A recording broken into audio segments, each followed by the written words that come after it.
మా ప్రభువు రక్షకుడైన యేసుక్రీస్తు నామములో వచ్చిన మీ అందరికీ వందనాలు తెలియజేస్తున్నానండి. అందరూ బాగున్నారండి. ఆత్మీయంగా అందరూ బాగున్నారా? భౌతికంగా అందరికీ రోగాలే కండి.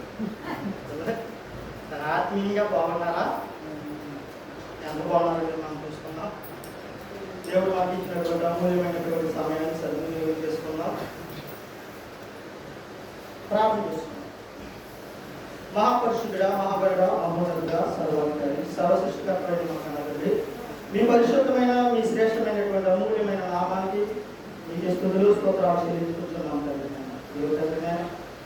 ఎంతవరకు తండ్రి నేను విశ్వాసుల ద్వారా మాకు కొన్ని హెచ్చరికలు తెలియజేసినందుకు మీకు స్తుతులు స్తోత్రాలు చెల్లించుకుంటున్నాం తండ్రి. ఈ వాక్యంలోకి వెళ్తున్నాను తండ్రి. నేను ఏ వాక్యాన్ని అయితే నేను ఎత్తడానికి నేను ఆశపడుతున్నాను తండ్రి. ఆ వాక్యాన్ని నేను చెప్పడానికి గల మనసును అటు జ్ఞానము ఇదిగో తండ్రి వివరంగా అర్థవంతంగా చెప్పేటువంటి ఆత్మ సహాయము దయచేయము. నడిపించమని తండ్రి. నేను చెవి గ్రహించే మనసు మా అందరికీ దయచేయమని నిన్న మాటలు విడిచిపెట్టడం మా హృదయంలో భద్రం చేసుకున్నారు.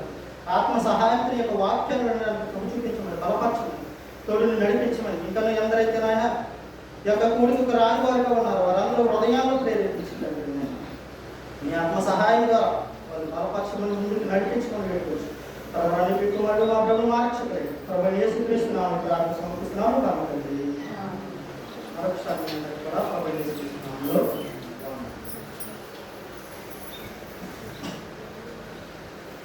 ఈరోజు ఒక భక్తుని యొక్క జీవితాన్ని గురించి మనం తెలుసుకుందాం.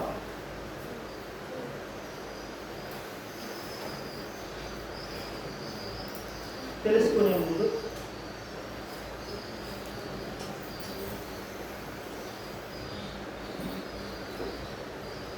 నేను కొందరు వ్యక్తులను పడతానండి. మీరేమి అపార్థం చేసుకోవద్దు. లేకపోతే నేను వాళ్ళని అడుగుతున్నప్పుడు మీరేమి విధులుగా నవ్వద్దు. అంటే వాళ్ళు అవమానపరిచినట్టు అవుతారు. అంటే అర్థం చేయడానికి మాత్రమే ఇది చేస్తానే. చాలా జాగ్రత్తగా వెళ్ళాలి. మన మధ్య ఉన్నటువంటి నాని దేవ నిలబడాలి. రాజు కూడా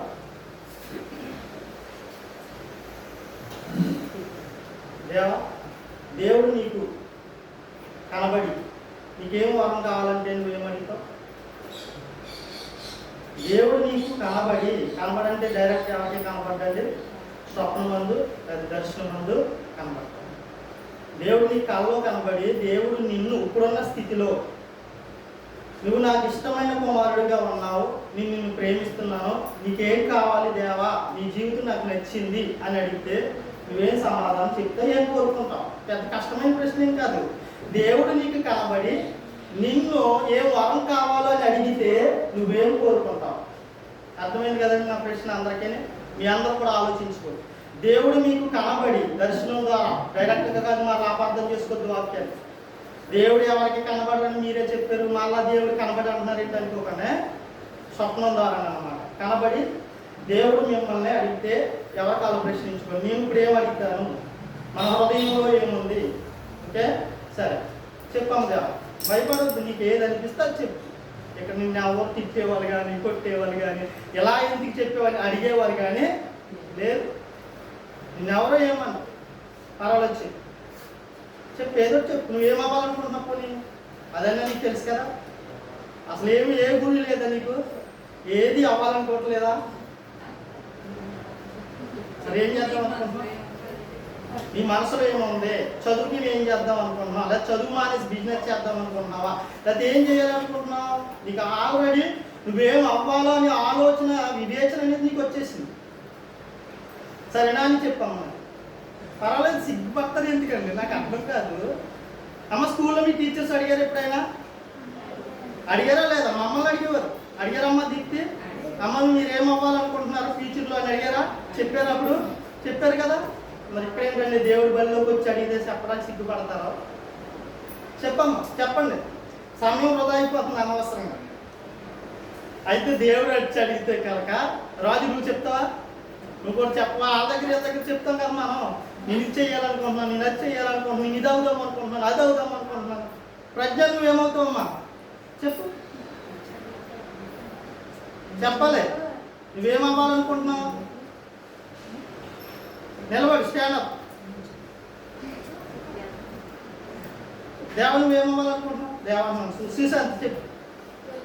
పోలీస్, వెరీ గుడ్. తన మనసులో మాట్లాడు. అంటే దేవుడు స్వప్నమంది కనబడి సుశాంతిని నీకేం వరం కావాలని అడిగితే ఏమంటాడు తెలుసండి?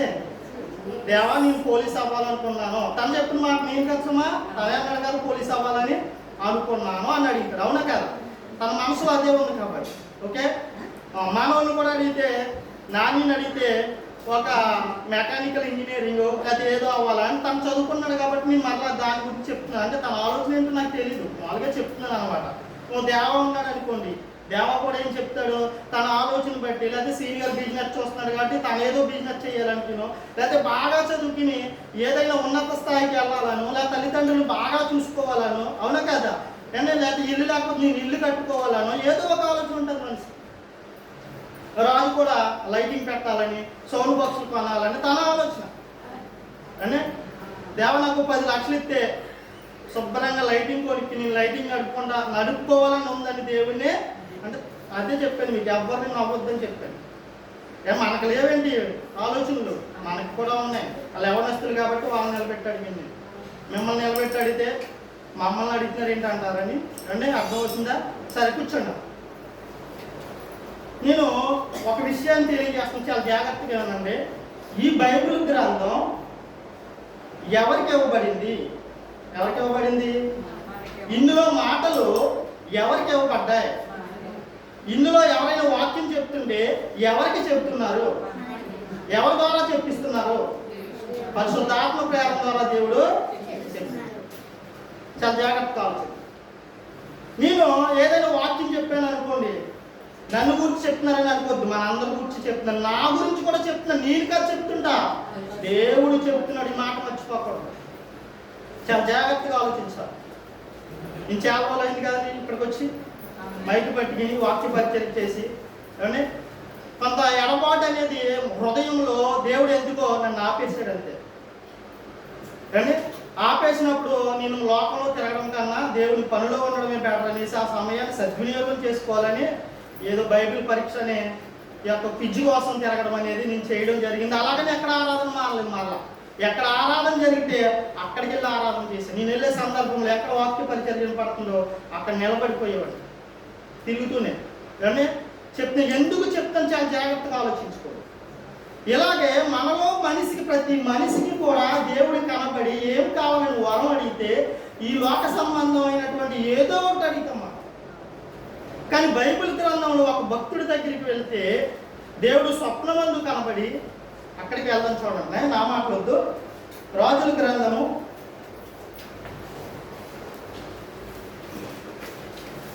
7 చాలా జాగ్రత్తగా వినాలి. మరలా చెప్తున్నా, నా బ్రతుకును మార్చుకోవాలి, నా విశ్వాస జీవితాన్ని అభివృద్ధి పరచుకోవాలి అని అనుకునే వాళ్ళు ఖచ్చితంగా మనసు పెట్టి వినండి. లేకపోతే బైబిల్ గ్రంథం అంటే ఏమనుకుంటున్నారో, ఒక దుర్మార్గుని అంటే మంచి దారిలో తీసుకొచ్చేదే బైబిల్ గ్రంథం. ఇందులో ఉన్న మాటలు మన వక్రమైన జీవితాన్ని సరైన మార్గంలో నడిపించడానికి మాత్రం ఉపయోగపడుతుంది. ఆలోచించుకోవాలి. దీన్ని ఎవరైతే వద్దు, నాకు వినపడని అవసరం లేదన్నాడో వాడు నిజంగా దేవుని ప్రేమించట్లేదు, ఈ లోక సంబంధమైనటువంటి దాన్నే ప్రేమిస్తున్నాడు. వాడు ఎలా ఉండాలనుకుంటాడంటే దుర్మార్గుడిగాను, దుష్టుడిగాను ఉండాలనుకుంటాడు. అటువంటి వాడు ఏమనుకుంటాడు, నీ మాటలు వద్దు, నీ వాక్యము వద్దు, నాకేం వద్దు, మా గురించి చెప్తారంటే అని అడుగుతాడు. హృదయం మారిపోతుంది, చాలా జాగ్రత్తగా ఆలోచించాలి. వాడికి ఏమొద్దు, మంచిగా బ్రతకడం అవసరం లేదు, వాడికి ఏం అవసరం లేదు, నీతిగా బ్రతకడం అవసరం లేదు. దేవుడు ఏం చెప్తున్నాడు, పరిశుద్ధంగా బ్రతకమని చెప్తున్నాడు, నీతిగా బ్రతకమని చెప్తున్నాడు. నీతి న్యాయమును అనుసరించి నీ జీవిత కాలం అంతా కూడా బ్రతకమని చెప్తున్నాడు. ఎవడైతే దేవుడి మాటలు నాకు అవసరం లేదనుకున్నాడో వాడికి ఏం అవసరం లేదు తెలుసండి, వాడి బ్రతుకు చీకటి బ్రతికే కావాలనుకుంటాడు. అటువంటి వాడు వాక్యం దగ్గరికి రాడు, వాక్యం చెవులోకి వెళ్తున్నా వినడానికి ఆసక్తి చూపించడం. అలాంటి వారికి ఎవరు ఉండకూడదు, సంఘంలో ఉన్న మనం ఉండకూడదు. చాలా జాగ్రత్తగా వెళ్దాం. చూడండి, రాజుల గ్రంథము ఒక భక్తుడి గురించి చెప్తున్నాను, చాలా జాగ్రత్తగా ఉండండి. రాజుల గ్రంథము మొదటి అధ్యాయము, రాజుల మొదటి గ్రంథము రాజుల మొదటి గ్రంథము 3వ అధ్యాయము. చాలా జాగ్రత్తగా ఉందాం. రాజుల మొదటి గ్రంథము 3వ అధ్యాయము 2వ వచనం నుంచి చదువుదాం. ఆ దినముల వరకు యెహోవా నామమున కట్టింపబడిన మందిరం అనేది లేదంటండి. ఎప్పటికీ ఆయన ఎవరు అక్కడ ఉన్నది? 3వ అధ్యాయం మొదటి లైన్ చూస్తే సొలొమోను రాజు అవ్వకున్నప్పటికీ ఉన్నటువంటి పరిస్థితి చెప్తున్నాడు. అంటే దావీదు రాజు పరిపాలన అయిపోయింది. నేను ఎన్నో రాజు? దావీదు గారు. దేవుడు ఏర్పరచుకున్నటువంటి జనాంగానికి దావీదు గారు ఎన్నో రాజు? 2వ రాజు. మొదటి రాజు సౌలుని దేవుడు రాజుగా అభిషేకించి ప్రజలను పరిపాలించమంటే అధికారాన్ని చేతిలో పెడితే ఏం చేశాడని? ఆత్మని సహాయంగా ఇస్తే ఆత్మకి వ్యతిరేకంగా ప్రవర్తించడం మొదలు పెట్టడం ద్వారా దేవుడు ఏం చేశాడు? రాజ్యాన్ని తీసేసి దావీదు చేతిలో పెట్టాడు. ఏ దావీదు? గొర్రెలు కాసుకుంటున్నటువంటి ఒక భక్తుడు. అటువంటి గొర్రెల కాపరిగా ఉన్నటువంటి దావీదును తీసుకొచ్చి అంటే ఒక మహా సామ్రాజ్యానికి, ఒక దేశానికి రాజుగా చేశాడు దేవుడు. ఆయన పరిపాలన అంతా కూడా ఎలా జరిగింది? ఆ దేశంలో ఉన్న ప్రజలు సుఖ శాంతులతో బాగానే ఉన్నారు. అంటే ఆయన జీవితంలో ఒక మిస్టేక్ జరిగింది, దానికి ఆయన శిక్ష అనిపించాడు, బాధ అనిపించాడు, తర్వాత పశ్చాత్తాపడ్డాడు, అది వేరే విషయం. అప్పటి వరకు పరిపాలన బాగానే ఉంది. ఎన్నో రాజ్యాలతో యుద్ధం చేశాడు, గెలిచాడు, అంటే రాజ్యాన్ని సాధించుకున్నాడు, స్థిరపరుచుకున్నాడు. అయితే మందిరం కట్టాలనుకున్నాడు, కానీ ఆయన యుద్ధం చేసి వాని చేతులు ఏమైపోయి రక్తంతో నిండినాయి కదండి. మరి రక్తంతో నిండిపోయి కదా యుద్ధం చేసావంటే రక్తం యొక్క అపరాధం మనకు అంటుకుంటుందా లేదా? కాబట్టి దేవుడు ఏమన్నాడు? నువ్వు నాకు మందిరాన్ని, ఎందుకంటే నీ చేతులు రక్తంతో నిండిపోయి, నువ్వు మంచివాడివే, మంచి కోసమే పోరాటం చేసావు, అయితే నీ చేతులు నా మందిరాన్ని కట్టడానికి నీలో, నీ ఉద్దేశం మంచిదే, కానీ దాన్ని నేను యాక్సెప్ట్ చేయను. అయితే దావీదు ఏం చేశాడు? మందిరాన్ని కట్టొద్దన్నాడు కదని మానేసి ఆయా పనిముట్లు ఏవైతే అవసరం ఉన్నాయో ఆ సామాగ్రి అంతటినీ కూడా తర్వాత తన కుమారుడైన రాజు అయినటువంటి సొలొమోను వచ్చినప్పటికి అన్నింటినీ సిద్ధపరిచాడు. అంటే సిద్ధపరిచి సొలొమోనుకి రాజుగా అభిషేకించడం అనేది జరిగింది. అప్పుడు జరుగుతున్నటువంటి సందర్భంలో చూడండి, చాలా జాగ్రత్తగా ఆ దినముల వరకు యెహోవా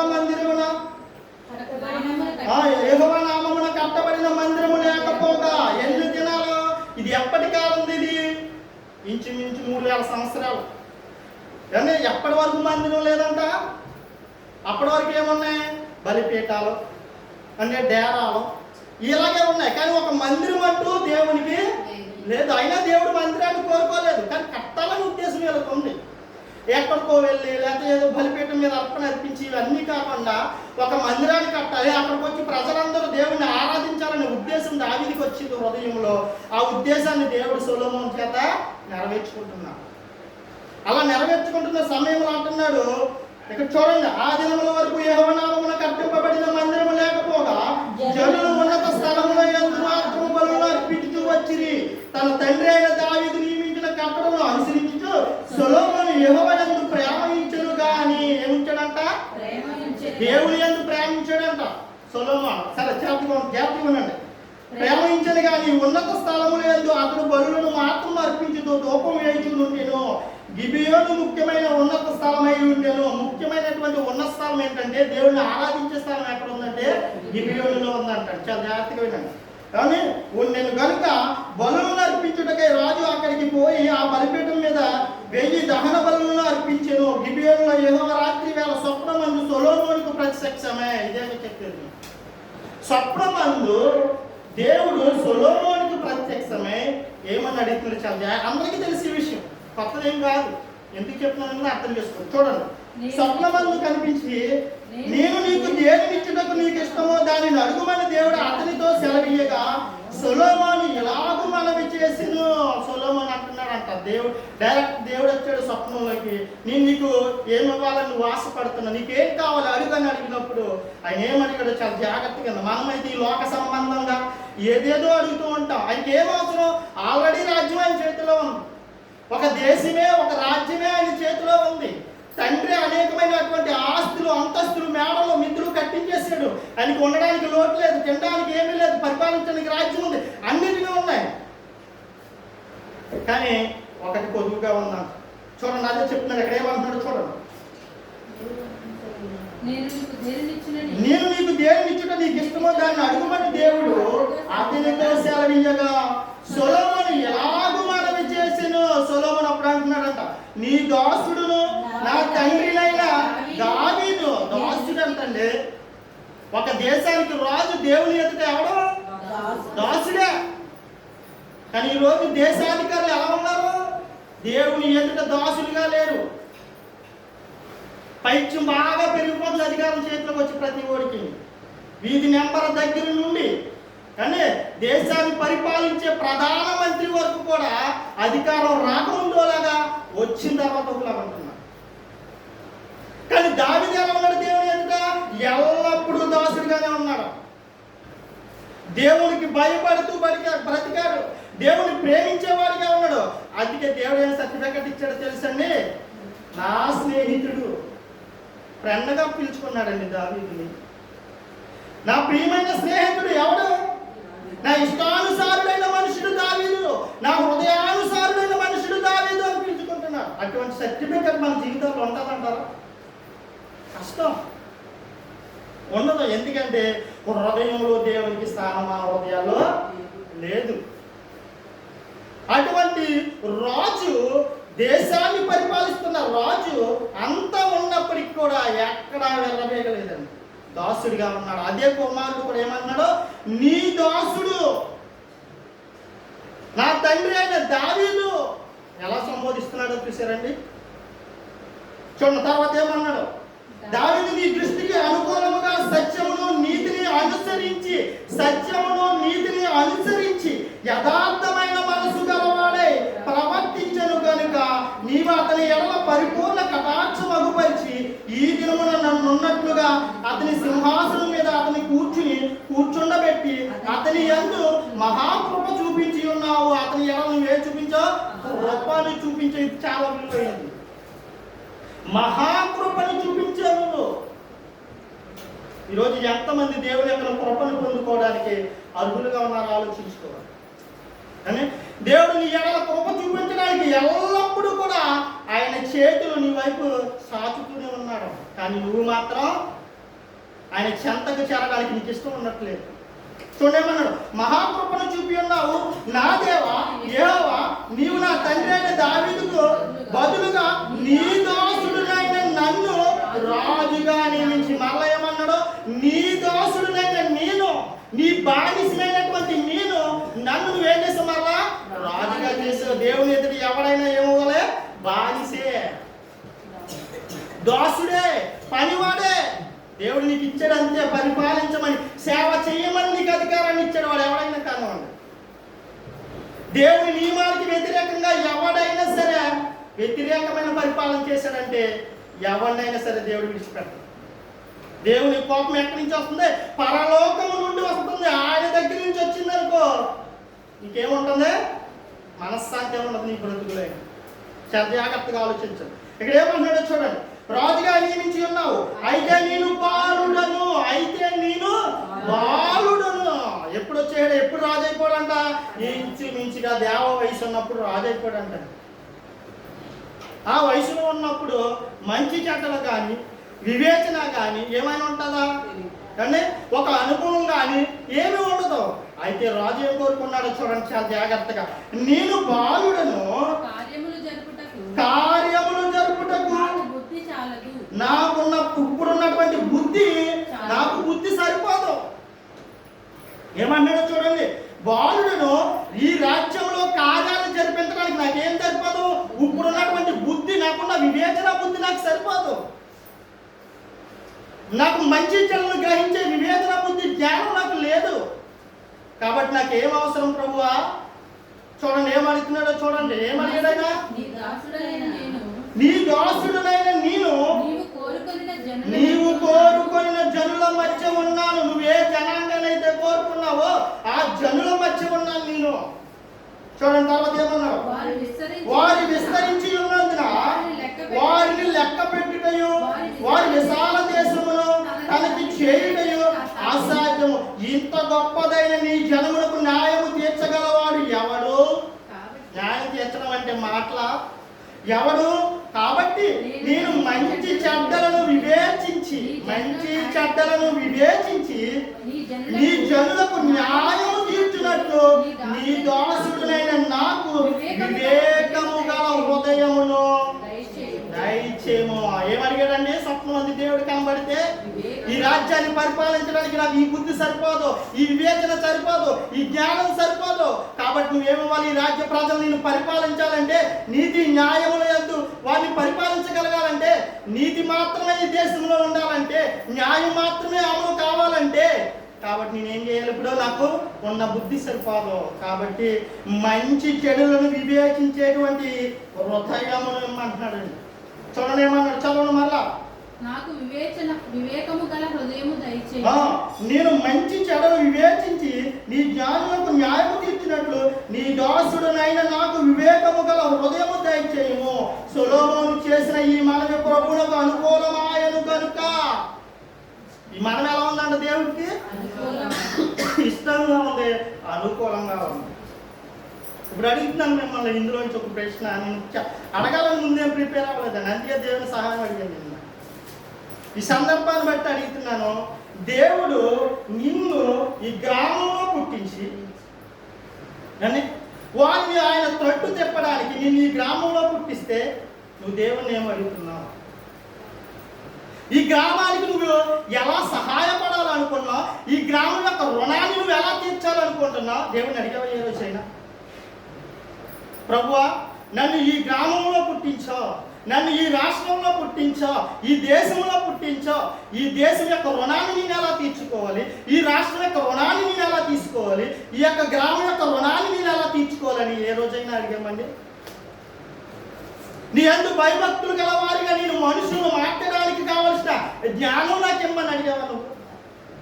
నేను మనసు మార్చిన హృదయంతో, పూర్ణ హృదయంతో నిన్ను ఆరాధించి నా బ్రతుకు ద్వారా అనేకుల్ని త్రట్టు చెప్పడానికి నాకున్న విశ్వాసం సరిపోవట్లేదు, నాకున్న జ్ఞానం సరిపోవట్లేదు, నాకున్న ఆత్మ సహాయాన్ని నేను పోగొట్టేసుకుంటున్నాను. కాబట్టి నాకెమ్మని ఏ రోజైనా అడిగామండి మనం? ఎక్కడ దాకా ఎందుకండి? కనీసం కుటుంబాన్ని జ్ఞానంతో కట్టుకోవడానికి జ్ఞానం అని అడిగామా? మన కుటుంబాన్ని కనీసం ఆత్మ సంబంధమైన కుటుంబంలో జ్ఞానంగా మసులుకోవడానికి జ్ఞానం అడిగామా ఏ రోజైనా? మంచి చెడులు వివేచించే బుద్ధినిమ్మని అడిగామా ఏ రోజైనా? ఒక రాజ్యం దాకా వద్దు, కానీ ఒక రాష్ట్రం దాకా వద్దు, ఒక గ్రామం దాకా వద్దు, సంఘం వరకన్నా ఉందా? నీ కుటుంబం వరకన్నా జ్ఞానం ఇమ్మని అడిగావా పరిపాలించుకోవడానికి? కుటుంబం దేవుని జనాంగం కాదా? సంఘం దేవుని జనాంగం కాదా? ఈ యొక్క గ్రామం దేవుని జనాంగం కాదా? ఈ రాష్ట్రం దేవుని జనాంగం కాదా? ఈ దేశం దేవుని యొక్క జనాంగం కాదండి? ఒకసారి ఆలోచించండి. ఆయన ఏమంటున్నాడు? ఇదిగో నాకు ఈ జనాన్ని అప్పగించేసో నేను ఎలా పరిపాలించను? నాకు బుద్ధి చాలదు, నాకు జ్ఞానం లేదు, మంచి చెడు వివేచన నాకు లేదు. మనకుందా? మనకుందని నిజంగా చెప్పండి, మనకుందా? మంచి చెడు ఆలోచించే వివేచన జ్ఞానం మనకుందా? మరి అడిగామా ఏ రోజైనా దేవుని? ఎవరినో మార్చడానికి వద్దు, మనల్ని మనం మార్చుకోవడానికి అడిగామా మొదట? మన కుటుంబాన్ని మార్చుకోవడానికి, కట్టుకోవడానికి అడిగామా మొదట? ఆలోచించండి పిల్ల. కానీ చాలా జాగ్రత్తగా ఆలోచించి ప్రతి మాట కూడా దేవుడు పరిశుద్ధాత్మ ప్రేరణ ద్వారా దేవుడు రాయించిన గ్రంథం అండి ఇది. కానీ ఊరికే రాయించడేది కూడా ఎవరు చెప్తున్నాడు? మనకే చెప్తున్నాడు. పైగా నా కోసమే చెప్తున్నాడు అని అనుకోకండి, ఎవరు కూడా దయించి అనుకోకండి. నేనేం చెప్పినా కక్ష చేత అయితే నేనేమీ చెప్పట్లేదు. దేవుడు నాకు ఒక బాధ్యతని ఇచ్చాడు. సంఘంలో నిన్ను నిలబెట్టుకున్నాను, ఎక్కడో లోకంలో చీకటిలో బ్రతుకుతున్న నిన్ను నా రక్షణ సువార్త ద్వారా నిన్ను పిలుచుకున్నాను. నీకు ఒక సంఘంలో నిన్ను అప్పచెప్పాను. నువ్వు నీ పని ఏం చేస్తున్నాను అని నన్ను ప్రశ్నిస్తున్నాను. నీ బాధ్యత నువ్వు ఎంతవరకు నెరవేరుస్తున్నావు అని దేవుడు నన్ను ప్రశ్నిస్తున్నాడు. అందుకే చెప్తున్నాను, కానీ అందుకే చెబుతున్నాను, చాలా జాగ్రత్తగా ఆలోచించండి. మీరందరూ ఎవరు? నాకు మీరందరూ ఎవరు? దేవుని యొక్క కుటుంబంలో నేను ఒకరిని, మీరు ఒకరు. అంటే దేవుని కుటుంబంలో మనమందరము సహోదరి సహోదరులు, అది మర్చిపోతున్నాం మనం ఈరోజు. ప్రతి క్రైస్తవ సంఘాలు ఏం మర్చిపోతున్నాయి? ఇదే మర్చిపోతున్నాం.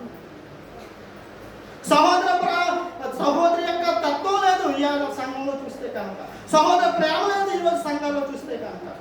ఎందుకు లేదంటే దేవుని అడగడం మానేసాం, దేవుని ఆరాధించడం మానేసాం, దేవునితో గడపడం మానేసాం, కుటుంబంలో ఆరాధించడం మానేసాం.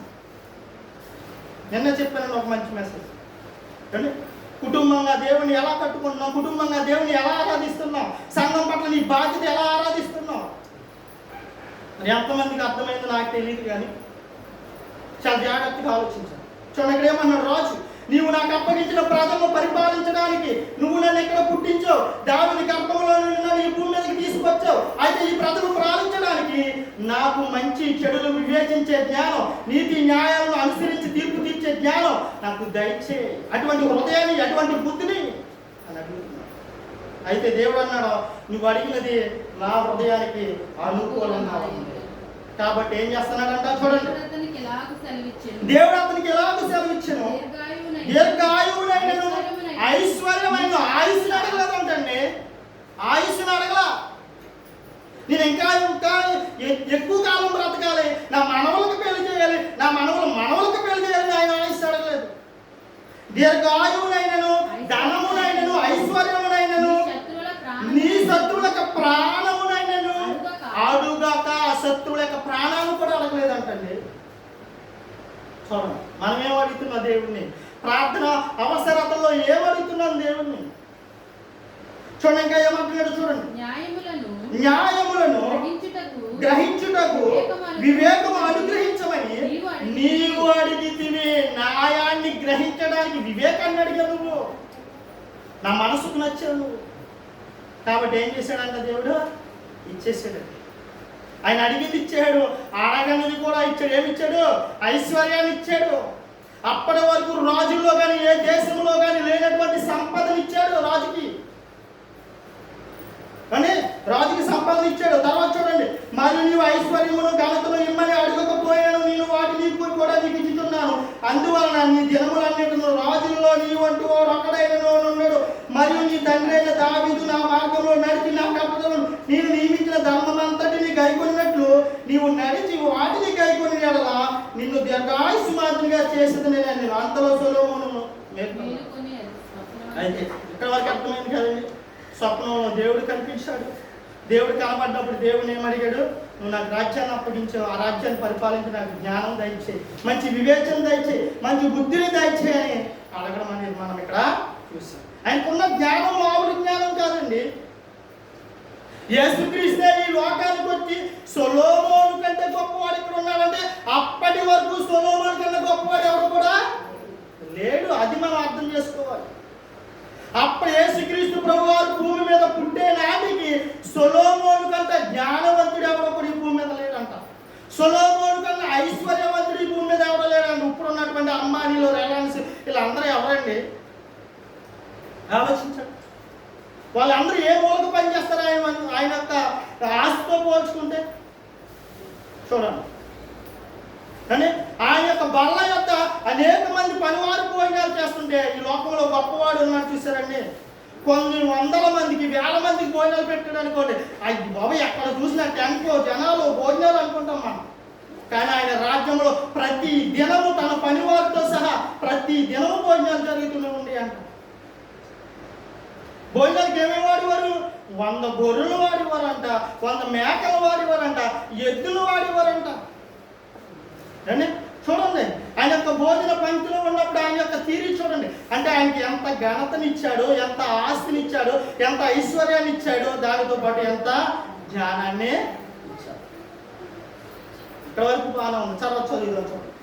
4వ అధ్యాయం కొన్ని వచనాలు చూసుకుని మనం ఎదురుకి వెళ్దాం. 4వ అధ్యాయము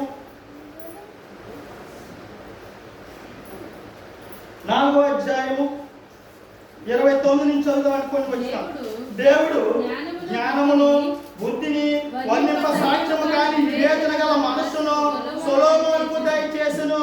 కనుక సొలొమోనునకు కలిగిన జ్ఞానము తూర్పు దేశస్థుల జ్ఞానము కంటే కంటే ఐగుప్తీయుల జ్ఞానం అంతటి కంటేను అధికమై ఉండెను.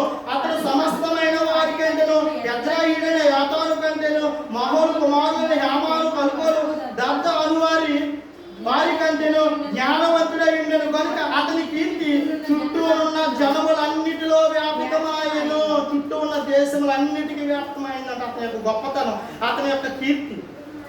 చూడండి తర్వాత ఏమన్నాడు, అతడు 3000 సామెతలను చెప్పెను, 1005 కీర్తనలు రచించి 2000 సామెతలు చెప్పాడంటే 3000 సామెతలు. సామెత గ్రంథం ఎవరు రాశారు? రాజైనటువంటి సొలొమోను గారు ఆయన యొక్క జీవితంలో అనిపించిన అనుభవాల ద్వారా అనేక సామెతలు రాశాడు. ఆయనకున్న జ్ఞానం చెప్పిన అనేక సామెతలు రాశాడు. తర్వాత కీర్తనలు రాశాడంట.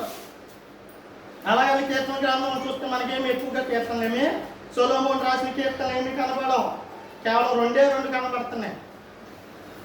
కానీ చాలా జాగ్రత్తగా ఆలోచించండి. అయితే ఇంత జ్ఞానం ఉన్న అతను ఎలా ఉన్నాడో చూద్దాం.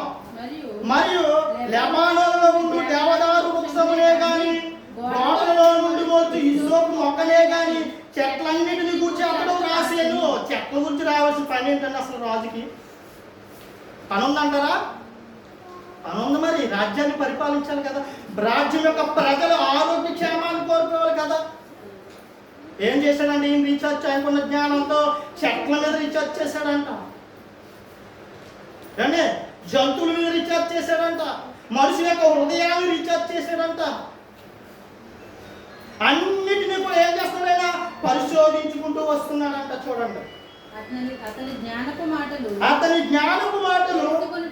పొందుకొనుటకై అతని జ్ఞానమును గూర్చి వినిన భూపతులందరిలో నుండి జనులందరిలో నుండి మనుషులు సొలొమోను వద్దకు వచ్చి ఆయన జ్ఞానం యొక్క మాటలు వినడానికి భూపతులందరూ కూడా గొప్ప గొప్ప వారందరూ కూడా భూమి మీద ఉన్న గొప్ప గొప్ప వారందరూ కూడా ఆయన జ్ఞానం గురించి ఆయన మాటలు వినడానికి ఎక్కడెక్కడి నుంచో వచ్చేవారంట. ఏ దేశాల నుంచి వచ్చేవారంట, ఏ ప్రాంతాల నుంచి వచ్చేవారంట. అటువంటి జ్ఞానం కలిగిన వాడుగా సొలొమోను మనకి ఇక్కడ కనబడుతున్నాడు. కానీ ఆయన ఏ డాక్టర్, కానీ ఇంగ్లీష్లో పేర్లు ఉంటాయి కదా, మొక్కలు రీఛార్జ్ చేసే వాళ్ళు ఏమంటారా? బయాలజీయా, బాటనీయా? అమ్మా బాటనీ శాస్త్రవేత్త. హోమియోపతి డాక్టరింగ్, మొక్కలు రీఛార్జ్ చేసి ఏ జబ్బుకి ఏ మొక్కలోని మందు ఉందో తీసిన వాడు ఈయన. మనుషుల యొక్క హృదయం, దాన్ని ఏం జబ్బు అంటారు? మానసిక రోగం. దానికి ఏ జబ్బు ఆయన చెప్పగల సమర్థుడు, దానికి అవసరమైన మెడిసిన్ ఏంటో కనిపెట్టగలరు సమర్థుడు. ఆయన ఎలా మరలా దారిలో పెట్టాలో తెలిసిన వాడు.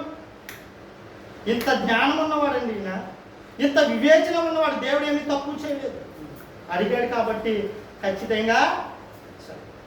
కానీ నువ్వు నేను మాత్రం ఏ రోజు కూడా సొలొమోనులా అడిగేవారిగా మనం లేవు.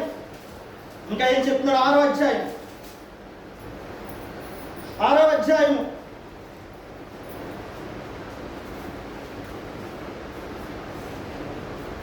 అధ్యాయము 14వ వచనం చదువుకుందాం. చూడండి, ఈ ప్రకారము సొలొమోను మందిరమును కట్టి ముగించెను. అతడు మందిరపు లోపలి గోడలను అడుగు నుండి పైకప్పు వరకు దేవదారు పలకల చేత కట్టించును. లోపల వాటి సరాలపు మ్రాలు పలకలతో కప్పి మందిరపు నట్టిల్లు దేవదారు పలకలతో కప్పివేసిను. సరేనండి, దేవాలయాన్ని నిర్మించడం అనేది ఇక్కడ మనము చూస్తున్నాం. మరలా ఇక్కడ ఎవరు కనపడుతున్నారు? ఇంజనీర్ కనపడుతున్నారు ఇందులో. కానీ ఒక మందిరాన్ని ఎలా కట్టాలో కూడా ఆయనకే తెలుసు. యజమాని ఆయనే, ఇంజనీరు ఆయనే. అటువంటి జ్ఞానం కలిగిన వాడిగా మనం సొలొమోను యొక్క జీవితాన్ని మనం ఇక్కడ చూస్తున్నాం. తర్వాత చూడండి, 10వ అధ్యాయం. ఇవే మాటలు యాజిటీగా దినవృత్తాంతము 2వ గ్రంథం అంతా చూసుకోవడం కావాలంటే 1వ అధ్యాయం నుంచి చదువుకోండి మొత్తం. కానీ చూడండి, రాజుల 1వ గ్రంథము 10వ అధ్యాయం చూద్దాం. ఇక్కడ ఒక మాటను చూద్దాం, అది కూడా చూసి ఎక్కడికెళ్దాం. సేవా దేశపు రాణి యెహోవా నామమును గూర్చి సొలొమోనుకు కలిగిన కీర్తిని గూర్చి విని గోడాటం గల మాటల చేత అతని శోధించుటకు వచ్చెను. సేవా దేశపు రాణి వచ్చిందంట నేను మాటలు వినడానికి. చేయడానికి, ఆయన కొన్ని ప్రశ్నలు అడగడానికి, ఆయనకున్న జ్ఞానం ఏంటో తెలుసుకోవడానికి, ఆయన చుట్టూ ఉన్నవారు కానీ ఆయన పనివారు కానీ ఏ గొప్పగా చెప్తున్నారు. ఈ గొప్పతనం ఏంటి, ఈ జ్ఞానం ఏంటో తెలుసుకోవాలని ఆయన కూడా ఆవిడ తన కూడా పనివారితో పాటు వచ్చి కొన్ని బంగారాలు వీటన్నిటిని తీసుకుని వచ్చిందంట. తీసుకుని వచ్చి ఏం చేసింది, ఆమె గొప్ప పరివారంతో గంధవర్గమును విస్తారమైన బంగారమును రత్నమును ఒంటెల మీద ఎక్కించుకుని యెరూషలేమునకు వచ్చెను. సొలొమోను దర్శనము చేసి తనకు తోచిన దాని అంతటిని బట్టి అతనితో మాట్లాడగా ఆమె వేసిన ప్రశ్నలన్నిటికీ సొలొమోను ప్రత్యుత్తరము చెప్పెను. రాజులకు మరుగైనదేది లేనందున ఆమె ప్రశ్న వేసిన వాటన్నిటిని భావము చెప్పెను. శాబారాణి సొలొమోను యొక్క జ్ఞానమును, అతడు కట్టించిన మందిరమును, అతని బల్ల మీద ఉన్న భోజన ద్రవ్యమును, అతని సేవకులు కూర్చుండు పీఠములను, అతని ఉపచారులను కనిపెట్టును వారి వస్త్రములను, అతనికి విందెను అందించు వారిని, యెహోవా మందిరమందు అతడు అర్పించే దహన బలులను చూసి ఆశ్చర్యం పొందెను. ఆశ్చర్యపడ్డదంట, విస్మయం పొందిందంట. చూడండి, పొందెను. తర్వాత చదవండి. పొందినదే రాజుతో ఇట్లా నేను మీ కార్యములను గుర్చియో జ్ఞానమును గుర్చియో నా దేశమందు నేను వినిన మాట నిజమే అయినను నేను వచ్చి కన్నులారా చూడక మునుపు ఆ మాటను నమ్మక ఇంటిని ఉన్న దానిలో సగమైన నాతో చెప్పబడలేదని ఇప్పుడు నేను తెలుసుకొనుచున్నాను. నీ జ్ఞానము నీ భాగ్యము నేను వినిన దాన్ని బహుగా మించి ఉన్నవి. నీ జనులు భాగ్యవంతులు, నీ ముందర ఎల్లప్పుడూ నిలిచి నీ జ్ఞానం వచ్చిన నిలిచిండు. నీ సేవకులు భాగ్యవంతులు. సేవకులు ఎలా ఉన్నారంటే భాగ్యవంతులుగా ఉన్నారు, పనులే భాగ్యవంతులుగా ఉన్నారంట ఆయన దగ్గర. చూడండి తర్వాత, నీ యందు ఆనందించి నిన్ను ఇశ్రాయేలు మీద రాజుగా నియమించిన నీ దేవుడైన యెహోవాకు స్తోత్రము కలుగును గాక. నిన్ను బట్టి నన్ను బట్టి ఏ అన్యజనుడైనా దేవునికి మహిమ కలుగు, నువ్వు నమ్ముకున్న దేవునికి మహిమ కలుగును గాక అన్నాడా ఎప్పుడైనా? తిట్టకుండా ఉంటే చాలండి. నిన్ను బట్టి నన్ను బట్టి అన్ని జనులు ప్రభువుని తిట్టకుండా హేళన చేయకుండా అంతకన్నా మంచి విషయం ఏమి లేదు. ఎవరిని బట్టి? మనల్ని బట్టి. ఆ తప్పు ఏం లేదు సుమా, మనలను బట్టి. ఆ మాట చాలా ఇంపార్టెంట్. సొలొమోనును బట్టి ఒక అన్య దేశపు జ్ఞానురాలైనటువంటి సేబా దేశపు రాణి ఎవరిని స్తోత్రం చెల్లించింది? దేవునికి స్తోత్రం చెల్లించిందంట. అంటే నిన్ను బట్టి నీ కుటుంబం దేవునికి స్తోత్రం చెప్తుందా? నిన్ను బట్టి నీ సంఘం దేవునికి మహిమ తెలియజేసిందా? స్తోత్రం తెలియజేసిందా? నీ గ్రామం నిన్ను బట్టి దేవునికి మహిమ కలుగును కాక. నువ్వు నమ్ముకున్న దేవుడు గొప్పవాడు అన్నది ఏ రోజైనా ఆలోచించు. అంటే మన వివేచన బుద్ధి ఎలా ఉంది, మన ఆలోచన విధానం ఎలా ఉంది, మన యొక్క మాట కానివ్వండి, మన ప్రవర్తన కానివ్వండి, మన జీవన శైలి కానివ్వండి ఎలా ఉందో ఆలోచించు. తర్వాత చూడండి, తర్వాత చదువు. యెహోవా ఇశ్రాయేలీయులందు శాశ్వతమైన ప్రేమ ఉంచెను గనుక నీతి న్యాయమును అనుసరించి రాజ్యకార్యములు జరిగించుటకు ఆయన నిన్ను నియమించని చెప్పి తర్వాత ఏమి ఇచ్చిందండి? ఆయన ఆవిడే బంగారం ఇచ్చింది, బోళం ఇచ్చింది, విలువైన వస్తువులను ఇచ్చింది, బహు విస్తారమైనటువంటి పరిమళ ద్రవ్యాలు ఇచ్చింది, ఏవేవో తెచ్చుకొచ్చింది. ఈవిడ మాత్రమే కాదండి, చుట్టూ ఉన్న రాజు ఆల్రెడీ ఆయనకే పోలేస్తుంది. మళ్ళా రాజును మెప్పించడానికి, రాజుని గొప్ప చేయడానికి, రాజు యొక్క హృదయాన్ని గెలుచుకోవడానికి చుట్టూ ఉన్న వాళ్ళు ఏం చేస్తున్నారు? బహుమానాలు తీసుకొస్తున్నారు. బహుమానాలు, కానుకలు తీసుకొస్తున్నారు. సామెత గ్రంథంలో అంటాడు కదా, రాజు కోపం నీ మీదకి రాకుండా ఉండాలంటే ఏం చేయాలి? నువ్వు కానుకలు సమర్పించుకోవాలి. అంటే అప్పుడు ఆయనకున్న కోపం ఏమవుతుంది? నీ మీద ఉన్న కోపము చల్లార్చుకుంటున్నాడు. తర్వాత ఏమైంది? ఇంతవరకు బాగానే ఉంది కదండి. 11వ అధ్యాయానికి వెళ్దాం. దేవుడు సొలొమోను దీవించి ఆశీర్వదించి ఇచ్చినటువంటి జ్ఞానాన్ని బట్టి, ఆస్తిని బట్టి సొలొమోను ఏం చేశాడు? అప్పటి వరకు కూడా దేవునికి మహిమకరంగా బ్రతికాడు. అక్కడ వరకు బాగానే ఉంది. దేవుడు ఇచ్చినటువంటి సమయాన్ని సద్వినియోగం చేసుకున్నాడు. దేవుడు ఇచ్చినటువంటి ఆశీర్వాదాన్ని సద్వినియోగం చేసుకున్నాడు. ఈరోజు మనం చూడండి, చాలా జాగ్రత్తగా ఇప్పటి వరకు బాగానే ఉంది. దేవుడు వేటినైతే చేయొద్దని సొలొమోనుకి ఆజ్ఞాపించాడో అది చేయడం ప్రారంభించాడు. అక్కడ నుండి ప్రారంభమైంది అతని పతనం. ఎంత గొప్ప రాజునా! అతని వంటి వాడు అప్పటి వరకు ఎటువంటి రాజు లేదంట. అంత ఘనత ఎవరికి లేదంట. అప్పటి వరకు కాదు, ఇప్పటి వరకు కూడా లేదు. అటువంటి రాజు ఏం చేశాడు చూద్దాం. 11వ అధ్యాయం మోయాబీయులు, ఎదోమీయులు, ఎదోమీయులు, అమ్మోనీయులు, అమ్మోనీయులు, సిదోనీయులు, సిదోనీయులు, హిత్తీయులను జనులు మీ హృదయములను తమ దేవతల తట్టు త్రిప్పుదురు కనుక వారితో సహవాసం చేయకూడదనియు వారిని మీతో సహవాసం చేయనీయకూడదనియు యెహోవా ఇశ్రాయేలుకు సెలవిచ్చి ఉన్నాడు. అయితే రాజైన సొలొమోను ఫరో కుమార్తెను కాక, చాలా జాగ్రత్తగా ఆలకించు, రాజైన సొలొమోను ఫరో కుమార్తెను కాక అంటే అప్పటికి ఎవరున్నారు? ఒక భార్య ఉంది. చాలా జాగ్రత్తగా, ఒక భార్య ఉంది. ఎవరికి? సొలొమోను. చూడండి తర్వాత ఏమన్నాడు? ఆ జనులలో ఇంకా అనేక మంది పరస్త్రీలను మోహించి ఏం చేశాడంటే, ఆల్రెడీ ఒక భార్య ఉంది, అక్కడితో ఆగలేదంట. అనేక మంది స్త్రీల పట్ల ఏం కలిగింది? దీనికి మోహం కలిగిందంట. ఎవరికి? కానీ జ్ఞానానికే జ్ఞానాన్ని బోధించినటువంటి, ఎంతో దేవుడు ఇచ్చినటువంటి జ్ఞానాన్ని బట్టి రాజ్యాన్ని పరిపాలించినటువంటి ఒక రాజుకి, ప్రపంచంలో ఉన్నటువంటి జ్ఞానులందరిలో కల్లా గొప్ప పేరు తెచ్చుకున్నటువంటి ఒక రాజుకి, ఒక ధన సంపన్నుడికి, ఒక ఆస్తి పరుడికి ఏం రోగం పుట్టింది? అన్య స్త్రీల జోలికి వెళ్ళడం అనే రోగం పుట్టింది. పరస్త్రీలను మోహించడం అనే రోగం పుట్టింది. అపవాది ఏం చేశాడు? వాడిని ఎటువంటి జ్ఞానం అండి? ఆలోచించండి. ఎప్పటి వరకు బాగానే ఉంది ఆయన జీవితం? ఎప్పటి వరకు దేవుడు ఇచ్చిన సమయాన్ని సద్వినియోగం చేసుకున్నాడా? ఇక్కడ ఏం చేశాడో చూడండి. ఇంకా చూడండి, ఇంకా ఏం మాటలు రాయబడి ఉన్నాడు పరిశుద్ధాత్మ దేవుడు. ఏం చదవండి? కామాతురత గలవాడే. కామం పిచ్చట్టేసుకుంది వీడికి. ఏం పట్టేసుకుంది వీడికి? కామం పట్టేసుకుంది. కామ కోర్పులు పెరిగిపోయినాయి. ఎవరికే? సొలొమోను రాజుకి. అంతటితో ఆగాడా? వారిని ఉంచుకొనుచు వచ్చిరి. ఈ లోకంలో చూడండి, భార్య ఉంటుంది, దాంతో సరిపెట్టుకోడు, పరస్త్రీ కావాలంట. లోకంలో కాదు, సంఘాల్లో కూడా ఎలాంటి పరిమాణాలు ఉన్నారు. అక్కడికి వెళ్తాం, లాస్ట్కి వెళ్తాం, ఎక్కడికి వెళ్తాం అసలు. సంఘాల్లో కూడా ఎలా ఉన్నారు? ఇలాంటి వాళ్ళు ఉన్నారు. ఆల్రెడీ పెళ్లి చేసుకుని ఒక భార్య ఉంటుంది, మరలా మరొక స్త్రీ కావాలనుకుంటారు, మరలా మరొక స్త్రీని వ్యామోహించుకోవాలనుకుంటారు. చూడండి, చాలా జాగ్రత్తగా ఆలోచించు. ఎంత పతనానికి జారిపోతావంటే దేవుడు చెప్తున్నాడు, చాలా జాగ్రత్తగా. ఆల్రెడీ చెప్పాడు, అన్యుల జోలికి కానీ, అన్య స్త్రీలు వివాహం చేసుకుంటాం కానీ అటువంటి పని నువ్వు చేయొద్దని చెప్తే ఎక్కడికి వెళ్ళాడు? తీరా చూస్తే అన్య స్త్రీలు వివాహం చేసుకోవడం కంటే. తర్వాత ఏమన్నాడో చూడండి. అతనికి 700 మంది పనివారు కాదంటండి. 700 మంది పనివారు కాదంట. ఎవరంట? రాజకుమార్తెలైన, రాజుల యొక్క కుమార్తెలైనటువంటి భార్యలు ఉన్నారంట. ఎంతమంది? 700 మంది భార్యలు ఉన్నారంట. ఎంత కాంపిసెన్స్ అయిపోతుంది. కానీ తర్వాత ఇంకేముంది? అక్కడితో ఆగలేదు. ఆయన మరలా తర్వాత ఏం చేశాడు? 300 మందిని ఏం చేసుకున్నాడు? ఉంచుకున్నాడు, ఉపపత్నులు మరలా.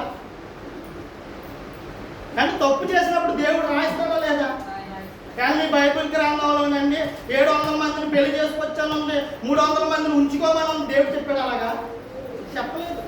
దేవుడు వాడు ఎప్పుడైనా సరే పక్షపాతం లేకుండా అప్పటి వరకు దేవుడు సొలొమోను ప్రేమించాడు.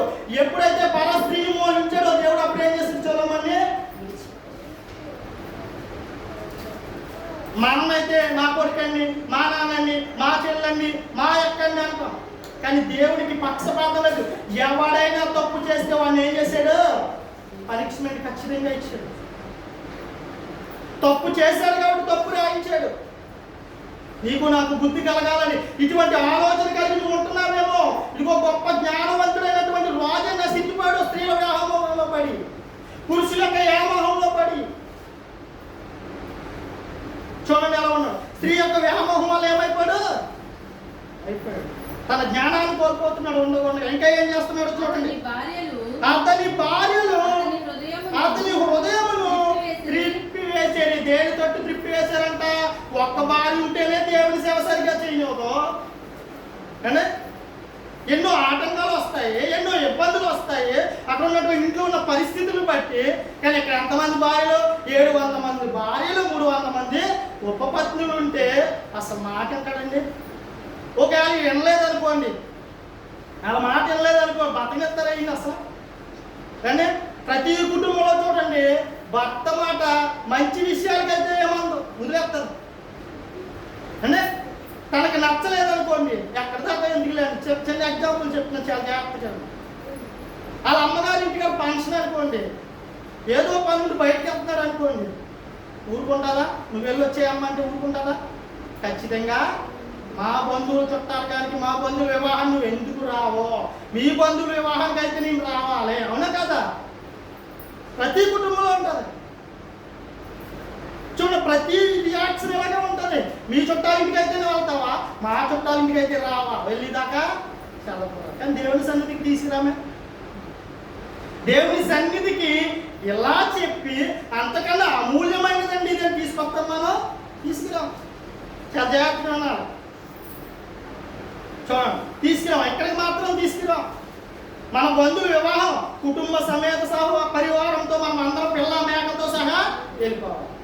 దేవుని కూడిక జరుగుతుంటే ఒక్కలైతే సరిపోతుంది, ఒక్కలైతే సరిపోతుంది అనుకుంటా. ఈ లోకంలో అన్ని జనులను చూడండి, మరి ఏదైనా ఒక కార్యక్రమం చేసుకుంటారనుకోండి, చుట్టూ ఉన్న బంధువులు, స్నేహితులు అందరూ కూడా ఆ కార్యక్రమానికి హాజరవుతారా లేదా? మరి నువ్వెందుకు రావా సంఘంలో ఉన్న కార్యక్రమానికి? నువ్వెందుకు రావో? నీ సంఘంలో ఒకరు కూడిక పెట్టుకుంటుంటే నువ్వెందుకు రావో? కానీ నేను కూడిక పెట్టుకుంటానని నెలకు ఒకసారి ఇన్ని తలకాయలు మా ఇంట్లో కనబడతాయి. అసలు నా రూమ్ సరిపోతుంది ఇన్ని తలకాయలు వస్తే కనుక అని నేను మీ కుటుంబంలో వాళ్ళని కాదని నాకు తెలియక అడిగినాను. లేకపోతే నేనేమైనా పరాయి సంఘస్తున్నా, సంఘస్తులనే వెళ్ళవలసిందే నువ్వు, లేకపోతే నేనేమైనా అన్ని జరుగుతున్నా, నేనేమైనా అక్కడ మీకు ఏమైనా చెప్తున్నానా, లేకపోతే చెయ్యింది ఏమైనా చేస్తున్నానా? మరి ఎందుకు రావట్లేదు మీరందరూ? ఎందుకు తీసుకురావట్లేదు మీ భర్తల్ని? ఎందుకు తీసుకురావట్లేదు మీ పిల్లల్ని? పెళ్ళికైతే వెళ్తాం, ఫంక్షన్ అయితే వెళ్తాం. చూడండి, అలా ఫంక్షన్కి పెళ్ళికి చూపించే ఇంట్రెస్ట్, దేవుని మీద మన కుటుంబం పట్ల మనకి బాధ్యత లేదు. దేవుని కాదని నువ్వేం చేసినా సరే వద్దేలో ఖచ్చితంగా చెప్తాడు దేవుడు, నా మాట కాదు. ఈయన ఏంటంటే వాకింగ్ చెప్పకుండా సరిపోతున్నాడు అనుకుంటారు మాట. ఇదో తాకపోటు కాదు మరి. కానీ దేవుని కాదని దేన్నైనా నువ్వు ఎక్కువగా ప్రేమిస్తే దేవుడు నిన్ను కోరుకుంటే నీకు దూరం చేస్తాడు. ఖచ్చితంగా కోరుకుంటే, కోరుకోకపోతే నిన్ను వదిలేస్తాడు. నీ సావు చావు అప్పుడు ఎలా సత్తావు సావు. కాబట్టి చాలా జాగ్రత్తగా ఉండాలి. కానీ ఈయన ఏం చేసి సొలొమోను ఒక్క భార్యతో ఇన్ని ఇబ్బందులు పడుతుంటే 700 మంది భార్యలు, 300 మంది ఉపపత్నులు ఉంచుకుని వాళ్ళు చెప్పిన మాట వినపత్తి ఊరుకుంటారు. అసలు ఏం చేయాలి? ఆయన హృదయాన్ని ఎంతో జ్ఞానవంతులైనటువంటి జ్ఞానం కలిగిన వాడిని తిప్పేశారండి. అప్పటి వరకు మందిరం లేనటువంటి మందిరాన్ని కట్టినటువంటి సొలొమోను చేత ఏం చేశారు తెలుసండి? ఇతర దేవతల త్రొట్టు తిప్పేశారు. ఎవరిలో? అన్య స్త్రీలు. అలాగని అన్యులతో సహవాసం చేయకూడదండి, అన్యులతో ఫ్రెండ్షిప్ చేయకూడదండి, అన్యులతో రిలేషన్లో ఉండకూడదండి అని నేను చెప్పట్లేదు. ఇక్కడ వివాహ సంబంధమైన విషయాల గురించి మాట్లాడాడు. నీ యొక్క శరీర సంబంధమైన కార్యాల్లో ఎవరితో పంచుకుంటున్నావో చెప్పాడు. వాళ్ళ విషయంలో నువ్వు చాలా జాగ్రత్తగా, నీ హృదయాన్ని తిప్పేస్తారు వాళ్ళు. చాలా జాగ్రత్తగా ఉండాలి. తర్వాత చదవండి. దేవుడైన యెహోవా యెడల యథార్థము కాకపోయేను. దేవుడైన యెహోవా యెడల ఏంటి యథార్థం కాకపోయేను? పైన చదవండి. అతని తండ్రి అయిన దావీదు హృదయం వలె. ఈ మాట చాలా ఇంపార్టెంట్. అతని తండ్రి అయిన దావీదు ఇతర దేవతల తట్టు తిరిగాడండి. తిరిగాడా? తిరగలేదు. ఎందుకు తిరగలేదు నాకు అనిపిస్తుంది. ఎందుకు తిరగలేదు చెప్పనైనా? ఆయన ఎంతసేపు యుద్ధం చేయాలనుకున్నాడు, రాజ్యాన్ని గెలవాలనుకున్నాడు, తన జనాంగాన్ని సుపరిపాలనలో నడిపించాలనుకున్నాడు. పని ఉంది ఆయనకి. ఈయనకేం లేదు, యుద్ధమే లేదు. ఈయనకి శుభ్రంగా సంపాదించి పెట్టి రాజ్యం ఈ చేతిలో పెట్టాడు కదా, ఈయనకేం లేదు. దేవుడు పైగా ఈయనకి జ్ఞానాన్ని ఇచ్చాడు, వివేచించే జ్ఞానాన్ని ఇచ్చాడు, మంచి ఇచ్చాడు, నువ్వు తెలుసుకునే జ్ఞానాన్ని ఇచ్చాడు, నీతి న్యాయం అనుసరించి తీర్పిచ్చే జ్ఞానాన్ని ఇచ్చాడు, మంచి బుద్ధినిచ్చాడు. కానీ దాన్ని ఏం చేసుకున్నాడు ఈయన? పని లేకపోవడం వల్ల తోరంపుకుల్లా మారిపోయాడు. ఏమైపోయాడండి? చేయరాని నీచమైన కార్యాలు చేసుకుంటూ పోయాడు, వ్యభిచారం చేసుకుంటూ పోతున్నాడు, కామ కోరికలు పెరిగిపోయింది, కామ త్వరత గలవాడని. ఈ మాట చాలా ఇంపార్టెంట్. నువ్వు దేవునికి దగ్గర అవ్వాలంటే నీలో ఉన్న ప్రతి లక్షణాన్ని నువ్వు ఏం చేసుకోలే, ఎప్పటికైనా నీకు అది అడ్డుగానే ఉంటుంది. చాలా జాగ్రత్తగా చూడండి. తర్వాత ఏం చెప్తున్నాడు చూద్దాం. సొలొమోను తన తండ్రి అయిన దావీదు హృదయం వలె అతని హృదయము దేవుడైన యెహోవా యెడల యథార్థము కాకపోయేను. తండ్రి అయిన దావీదు వలె సొలొమోను ఏం చేశాడు? యథార్థంగా లేకుండా అయిపోయాడు. ఒకప్పుడు ఎలాంటి వాడు ఎలా మారిపోయాడో చూడండి. ఆయన స్థితి ఎలా మారిపోయిందో. మొదట్లో మనం ఎలా ఉంటాం? బాగానే ఉంటాం. బాప్తీసం తీసుకున్న కొత్తలో ఎలా ఉంటాం? దేవుడు దేవుడు దేవుడు అంటూ ఉంటాం. నేను ఏ పాపం చేయకూడదు, ఏ తప్పు చేయకూడదు, ఏ సినిమా చూడకూడదు, ఏ టీవీ చూడకూడదు. అంతకన్నా భయంకరమైంది ఇప్పుడు వచ్చింది. ఏంటది? Cell phone. అని సెల్ ఫోన్. అక్కడ సొలొమోన్ని 700 మంది భార్యలు, 300 మంది ఉపపత్నులు పరిపాలిస్తుంటే ఇక్కడ నిన్ను నన్ను ఏది పరిపాలిస్తుందో తెలుసా? సెల్ ఫోన్ పరిపాలిస్తుంది. నువ్వు దాని మాట వింటున్నావు. నువ్వు అనుకుంటున్నావు సెల్ నేను వాడుకుంటున్నాను, నా అవసరానికి వాడుకుంటున్నావు అనుకుంటున్నావు. కానీ సెల్ నువ్వు అవసరానికి వాడుకోవట్లేదు. అదే నిన్ను దాని అవసరంలోకి తీసుకెళ్ళిపోతుంది. అదే నిన్ను ఏలుతుంది. సమయం సందర్భం లేకుండా, మంచి చెడు తెలియకుండా ఎలా పడితే అలా వాడడానికి ఏం చేస్తున్నావు? వినియోగిస్తున్నావు. అది నిన్ను ఏం చేస్తుంది? తన చెరలోకి లాక్కుంది. నువ్వు అనుకుంటున్నావు నా అవసరానికి వాడుకుంటున్నాను అనుకున్నావు. ఈ అవసరానికి వాడుకోవట్లేదు. ఒకప్పుడు సొలొమోను ఎలా అయితే 700 మంది భార్యలు, 300 మంది ఉపపత్నులతో తన భక్తి జీవితాన్ని పోగొట్టుకున్నాడో, ఈ రోజు కూడా క్రైస్తవులు అనబడిన వారు ఇదే ఫోనుతో మంచికి వాడట్లేదు, చెడుకు వాడుతున్నాడు. సమయాన్ని వృధా చేసుకున్నాడు. సొలొమోను ఎలా అయితే దేవుడిచ్చిన సమయాన్ని వృధా చేసుకున్నాడో, దేవుడిచ్చినటువంటి ఆశీర్వాదాన్ని పోగొట్టుకుంటున్నాడో, ఈ రోజు కూడా ఇదే మొబైల్తో ఏం చేస్తున్నావు? నువ్వు దేవునికి దూరం అవుతుంది. కాదంటారు. అవును, ఎంతమంది చెప్పగలరండి కాదండి అని? ఎంతమంది చెప్పగలరు? కానీ ప్రార్థనకి రమ్మంటే పని ఉందంటాడు, వర్క్ ఉందంటాడు, ఏదో ఉందంటాడు, ఏదో ఉందంటాడు. కానీ చేసేది ఏంటో తెలుసా? సెల్ ఫోన్తో సంసారం చేస్తున్నారు వీళ్ళందరూ కూడా. చాలా మంది చూడండి క్రైస్తవ జీవితాల్లో దేంతో సంసారం చేస్తున్నాడు? సెల్ ఫోన్తో సంసారం చేస్తున్నాడు. ఇంట్లో తల్లిదండ్రులతో గడుపుతాడండి, గడపడం. సహోదరి సహోదరితో గడుపుతాడా? గడపడం. ఒకవేళ భార్య ఉంటే భార్యతో గడుపుతావా? గడప. భార్య పక్కన ఉన్న కానీ సెల్ ఫోన్తోటే గడుపుతాడు. మన బ్రతుకు, మన జీవితం, మన యొక్క ఆలోచన హృదయాన్ని ఎలా త్రిప్పేస్తున్నాడు అపవాది అనేది మనం ఆలోచించుకోలేకపోతున్నాం. చాలా జాగ్రత్తగా ఉన్నాం. ఏ దినాల్లో ఉన్నాం? అంత్య దినాల్లో ఉన్నాం. మర్చిపోయారు. నీ హృదయం దేనితో అడ్డు త్రిప్పబడుతుంది. నిన్ను ఏది ఏలుతుంది? నువ్వేలడం కాదు, నువ్వేలే రోజు ఎప్పుడో పోయింది. నిన్ను ఏదో ఏలుతుంది ఈ లోకంలో. ఒక ధనం ఏలుతుంది, ఒక మొబైల్ ఏలుతుంది, కానీ ఒక శరీర సంబంధమైన కోరికలు వేలుతున్నాయి. సొలొమోను ఎలా అయితే ఏలి ఆ రోజు కోరికలు, ఆ రోజు కామ త్వరత గలవాడే తన కోరికలను చంపుకోలేక తనకున్న జ్ఞానాన్ని పోగొట్టుకున్నాడో, ఈరోజు క్రైస్తవులు అనబడిన వారందరూ కూడా రక్షణ ఏం చేసుకున్నారో? పోగొట్టేసుకున్నారు. విడిచిపెట్టేసుకున్నారు రక్షణని. రక్షణ ఏం చేస్తున్నారు? నిర్లక్ష్యం చేస్తున్నారు. చాలా జాగ్రత్తగా ఆలోచించండి. మనం దేవుడిచ్చిన సమయాన్ని ఎలా పోగొట్టుకుంటున్నాం? చూడండి తర్వాత ఏమన్నాడు చూడండి.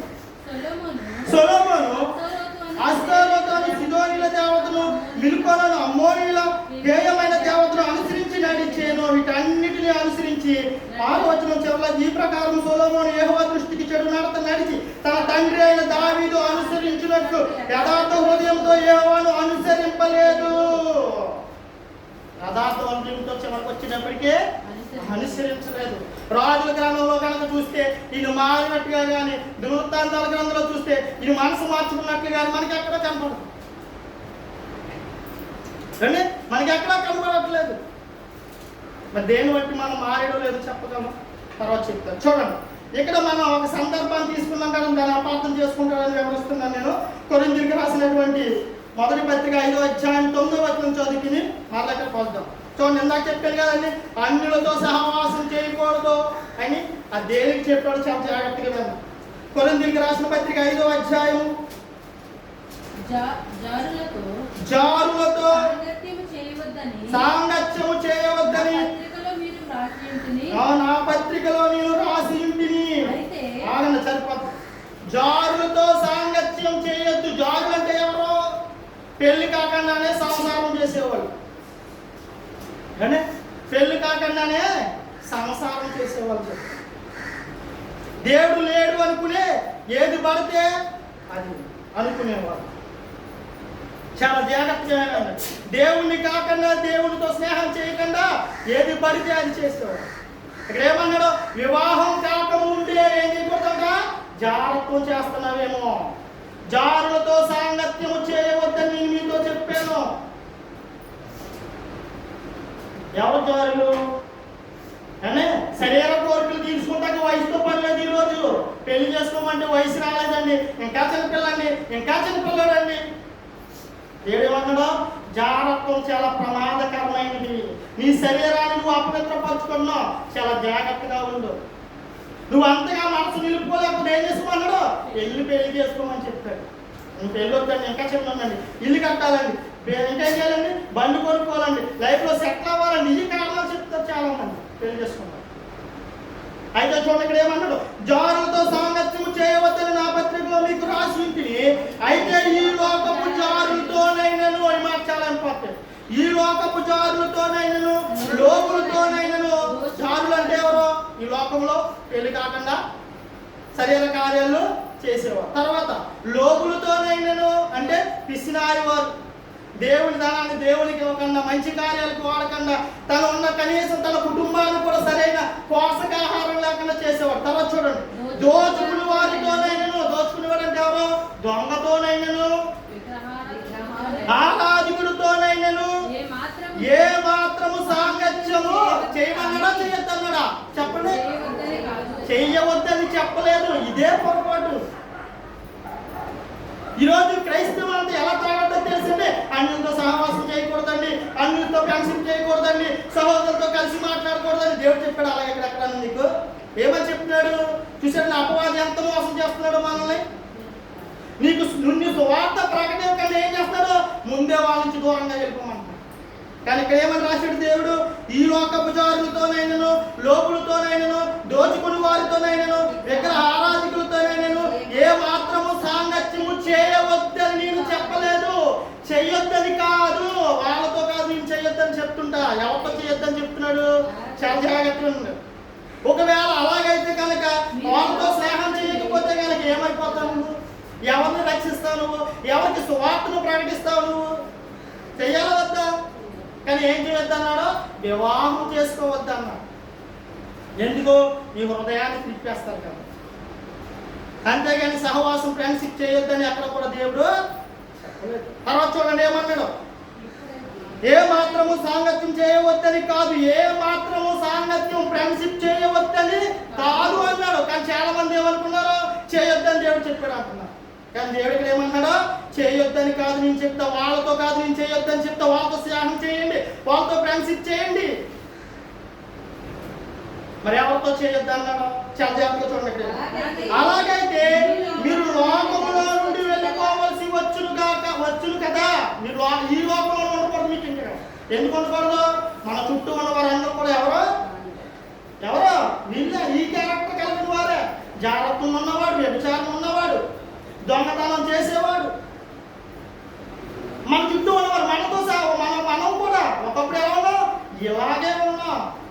అలా వారికి నువ్వు స్వార్థ ప్రకటించలేకపోతే, వారితో నువ్వు స్నేహం చేయకపోతే, వారితో నువ్వు కలిసి ఉండలేకపోతే అసలు నువ్వు ఈ భూమి మీద ఉండకూడదు. ఎక్కడికో పోవాలి.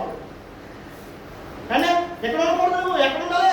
ఎక్కడో ఉండాలి. నీకు ఒక రాష్ట్రం, ఒక దేశం కట్టించేవాళ్ళు నీకు. అప్పుడు ఎవరికి ప్రకటిస్తావు సువార్త? నువ్వు ఎవరికి చెప్తావు? నిజమైన దేవుడి గురించి ఎవరికి చెప్తావు? చూడండి, చాలా జాగ్రత్తగా ఆలోచించి.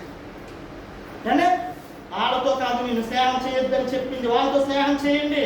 అయితే చూడండి, చాలా జాగ్రత్త చెప్తున్నారు. ఏమన్నా ఇప్పుడైతే చాలా జాగ్రత్తగా మాట, చాలా జాగ్రత్తగా మన స్థితి చెప్తున్నారు. ఇక్కడ మన యొక్క బ్రతుకు జీవితం ఏంటి ఎక్కడ అయిపోతుంది చూడండి. ఇప్పుడైతే సహోదరు అనబడిన వాడు ఎవడైనను, సహోదరుడు అంటే ఎవడు సహోదరుడు అంటే సంఘంలో ఉన్నవాడు. యేసుక్రీస్తు ప్రభువుని నమ్ముకుని సహోదరుడు అంటే ఎవడో చెప్తున్నాను చూడండి. యేసుక్రీస్తు ప్రభువుని అంగీకరించి మారు మనసు పొందాలని చెప్పి బాప్తీసం తీసుకుని ప్రతి ఆదివారం బలలో పాల్గొని ఆయన రొట్టెలో చేపెట్టి ఆయన రక్తాన్ని తీసుకుని త్రాగుతున్న, క్రీస్తు రక్తాన్ని త్రాగుతున్న వాడు సహోదరుడు. వాళ్ళ గురించి చెప్తున్నాడు చూడండి. ఏమంటున్నాడు? చాలా జాగ్రత్తగా రెడ్ లైన్ పెట్టాడు ఇక్కడ. ఇప్పుడైతే సహోదరు అనబడిన వాడు ఎవడైనా జారుడుగా కానీ, జారుడు అంటే జారత్వం చేసేవాడు. అన్నా చెప్పాను కదా, పెళ్లి కాకుండానే కామ కోరికలు తీర్చుకునే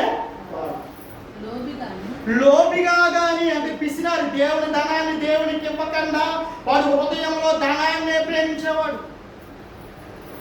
ఇది లోకంలో వాడికి కాదని చెప్తుంది. ఎవరికే? సంఘంలో ఉన్న మనకే.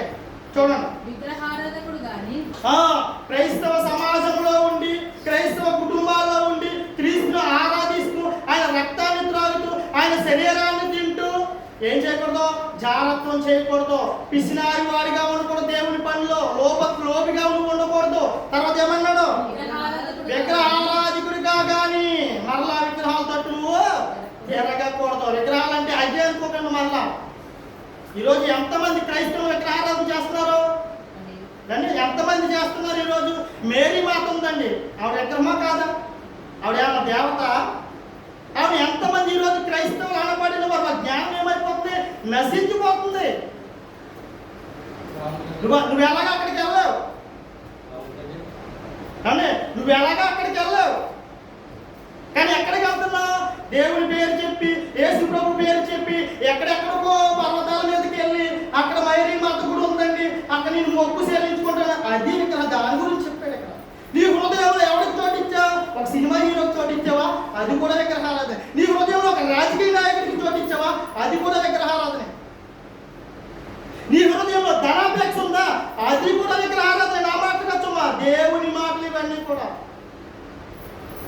నీ హృదయంలో దేవుని కన్నా దేన్నైతే ఎక్కువగా ప్రేమిస్తావో అదే విగ్రహం నీలోకి వచ్చేసిన అన్నమాట.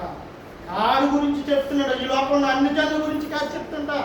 అయితే నువ్వు ఎంత జాగ్రత్తగా ఉండాలో ఆలోచించుకో. మనం ఎంత జాగ్రత్తగా ఉండాలో ఆలోచించుకో. ఆనాడు సొలొమోను ఎలా అయితే అన్య స్త్రీల ద్వారా తన హృదయాన్ని మార్చుకుని దేవత తట్టు తిరిగిపోయాడో, అదే పాపం నువ్వు నేను ఈ లోకంలో బ్రతుకుతూ లోకంలో ఉన్న మాయా స్వరూపాల తట్టు తిరిగి దేవుని కుమారుని క్రీస్తుని కన్నా తల్లి మరే ఫోటో పెట్టేసుకుని ఆ విగ్రహానికి నువ్వు మొక్కావా? నిన్ను మించినటువంటి క్రీస్తు విరోధి ఎవడు కూడా.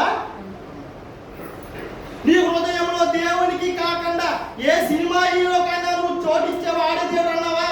నిన్న మొన్న ప్రార్థనకి వెళ్తున్నానండి, అక్కడేమన్నా తెలుసండి, డెమీ గాడ్ అంట. ఎవడో ఒక సినిమా హీరో. ఆ గాడ్ అంటే అర్థం తెలిసి ఎవరికైనా ఈరోజు సృష్టికర్త. ఆ గాడ్ని మరొక ఆకాశం చేయమని చూస్తాను, మరొక భూమిని చేయమని చూస్తాను. చూడండి ఎలా తగలడ్డావు. ఇది లోకంలో ఉంటే వేరు, వాడిని నేనేమన్నా. ఈరోజు క్రైస్తవులు అనబడిన వారు కూడా ఇలాగే ఉన్నారు. క్రైస్తవులు అనబడిన వారు కూడా ఎలా ఉన్నారు? సినిమా హీరోలకు ప్రాధాన్యత. వాళ్ళ స్టేటస్లు చూస్తేనే అర్థమైపోతుంది. ఒకడేమో రాజకీయ నాయకుడు.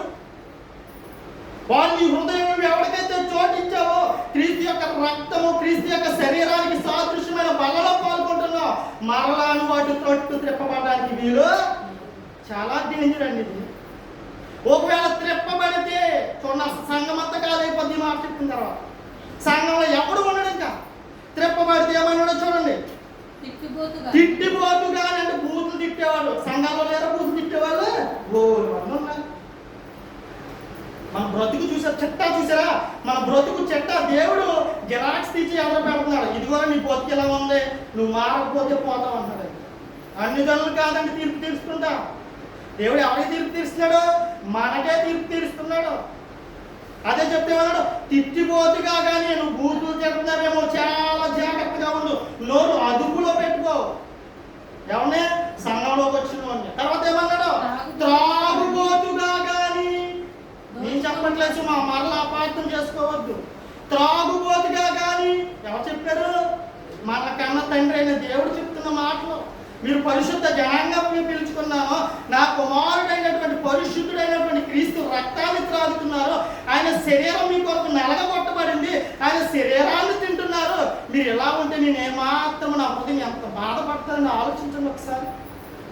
కానీ నేను బాధపడతాను కాదు, ఎవరు బాధపడతారో? తండ్రి, పరలోకమందు ఉన్నటువంటి దేవుడు, తండ్రి అయిన దేవుడు బాధపడుతున్నాడండి.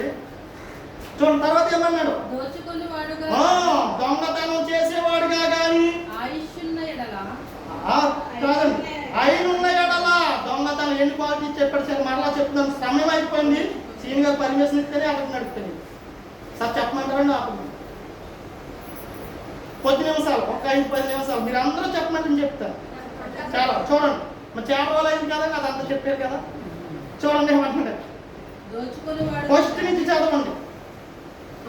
ఇప్పుడైతే సహోదరులను పడిన వాడు ఎవడైనా జారుడుగా గాని, జారత్వం చేసేవాడు, లోబిగా గాని, పిసినారితనం, దేవునికి ఇవ్వాల్సిన దానాన్ని ఇవ్వకుండా దోచుకునేవాడు, దేవునికి ఇవ్వాల్సిన స్థానం దేవునికి ఇవ్వకుండా ఏదో ఈ లోకంలో ఉన్న వారికి స్థానాన్ని ఇస్తేవంటే కనుక, ఒక ధనానికి కానివ్వండి, ఒక హీరో కానివ్వండి, ఒక రాజకీయ నాయకుడికి కానివ్వండి, అంతేందుకు నీ కుటుంబంలో ఉన్నవాడు ఎవరికి ఇచ్చినా సరే అది విగ్రహారాధన. దేవుని స్థానం ఏ మనిషికి ఇచ్చారా అది విగ్రహారాధన. నేను ఎవరిని అన్యుల గురించి ఏం చెప్పట్లేదు, క్రైస్తవుని ఉద్దేశించి మాత్రమే చెప్తున్నాను, చాలా జాగ్రత్త. అదే చెప్పాడు దేవుడు కూడా. తర్వాత ఏమన్నాడు చూడండి, తిట్టుబోతు, బూతులు తిట్టేవాడుగా గాని, త్రాగుబోతుగా గాని, దొంగగా గాని అయ్యున్నయడలా. ఎవరిలో అందరూ సంఘంలో ఉన్నవాళ్ళు, క్రీస్తు యొక్క సహవాసంలో ఉన్నవారు, ఈ లక్షణాలు కనుక ఉంటే కనుక వాళ్ళు ఏం చేయమన్నారు తెలుసండి, అట్టి వారితో సాంగత్యము చేయకూడదు. నేను చెప్పింది వాళ్ళ గురించి, కానీ ఈరోజు క్రైస్తవం ఎవరి గురించి అనుకుంటుంది, లోకంలో ఉన్న అన్ని సహోదరుల గురించి అనుకుంటుంది. ఆయన చెప్పింది ఎవరి గురించి, క్రీస్తు సంఘంలో ఉన్న వాడి గురించి.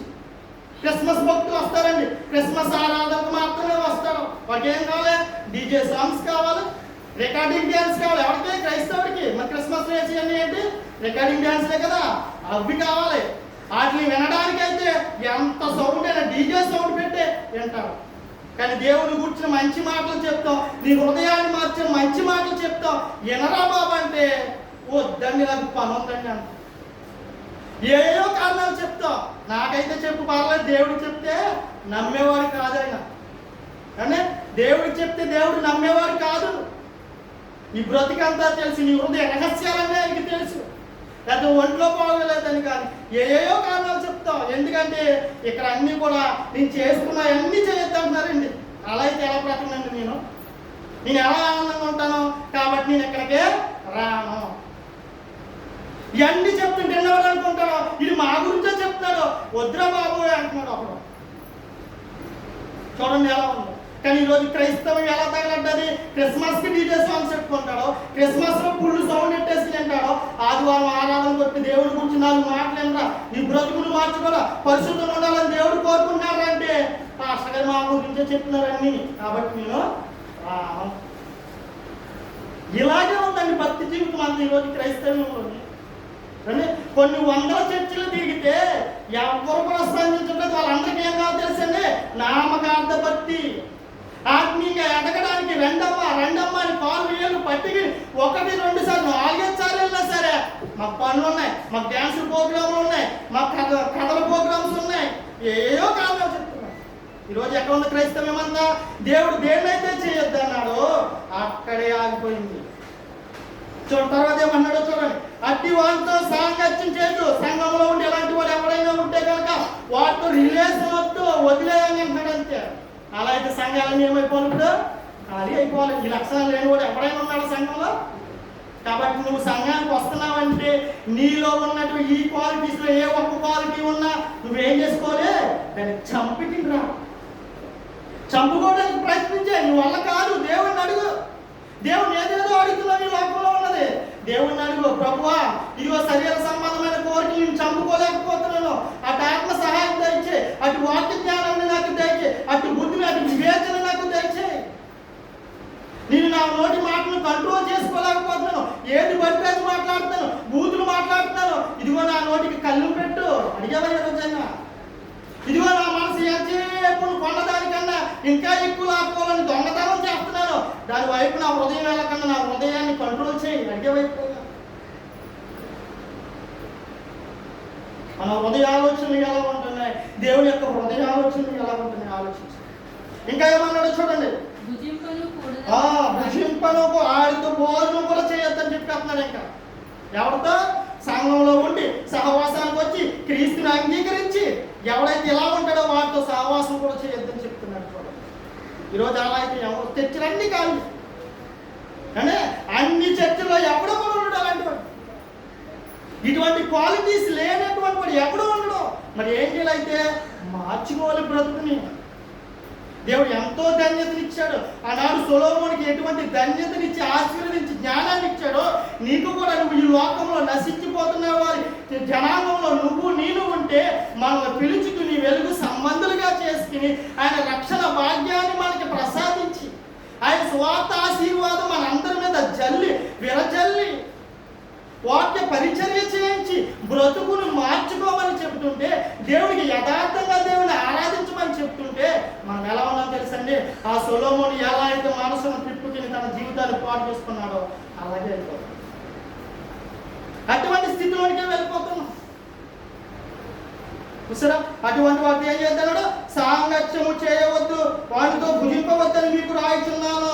వెలుపల వారికి తీర్పు తీర్చుట నాకేలా, బయట ఉన్న వారికి అన్య సహోదరికి తీర్పు తీర్చడానికి నీకు అధికారము లేదే. నువ్వు చేయొద్దు, నువ్వు అది చేయొద్దని చెప్పడానికి లేదు. ఈరోజు చాలా మంది ఏం చెప్తున్నారు తెలుసా? కానీ మీరు వాటిని పూజించకండి, మీరు వీటిని పూజించకండి అని చెప్పమన్నాడు దేవుడు? చెప్పమని చెప్పలేదు. ఎవరికి చెప్పమన్నాడో? క్రైస్తవుడిగా ఉన్నవాడికి చెప్పమన్నాడు. ఒకసారి క్రీస్తు రక్తంలో పాలు పంచుకున్నా ఇటువంటి వాటిని నువ్వు చేయకూడదని వాడికి చెప్పు. కానీ ఎవరికి చెప్తాం మనం? అన్యజనులను విమర్శిస్తూ ఉంటాం, చుట్టూ ఉన్న సహోదరులను విమర్శిస్తూ ఉంటాం, వారి భక్తి జీవితాన్ని విమర్శిస్తూ ఉంటాం, మన మీద భక్తి పరులు అన్నట్టు. ఆలోచించండి. దేవుడు వారి గురించి తీర్పు తీర్చమని కానీ, హేళనగా మాట్లాడమని కానీ, వారిని దూషించమని కానీ దేవుడు ఎక్కడా చెప్పలేదు. దేవుడే వారిని ప్రేమిస్తుంటే నీకు నాకు బాధ ఏంటండి? వాళ్ళు అలా ఉన్నా సరే దేవుడు ఏం చేస్తాడు? వాళ్ళని ప్రేమిస్తున్నాడు. ఈ రోజు కాబట్టి రేపైనా మారుతారు, వాళ్ళకి సమయం ఇచ్చాను మారుతారని చెప్తున్నాడు. కానీ నువ్వేమంటావు? వాళ్ళని చూసి హేళనగా మాట్లాడతావు, ఏదో నిందిస్తూ మాట్లాడతావు. ఆ మాటలు మానే. కాబట్టి ఇక్కడి నుంచి నువ్వేం చేయాలి? ఇదిగో నీలో కనుక ఈ లక్షణాలు ఉన్నాయేమో చాలా జాగ్రత్తగా ఉండి అంటున్నాడు. వెలుపల వారికి తీర్పు తీర్చుట నాకేలా, అది నా పని కాదు. ఎవరి పని అది? వెలుపల వారికి దేవుడే తీర్పు తీర్చును. కానీ వెలుపల వారికి, సంఘానికి బయట ఉన్న వారికి తీర్పు తీర్చేది ఎవరు?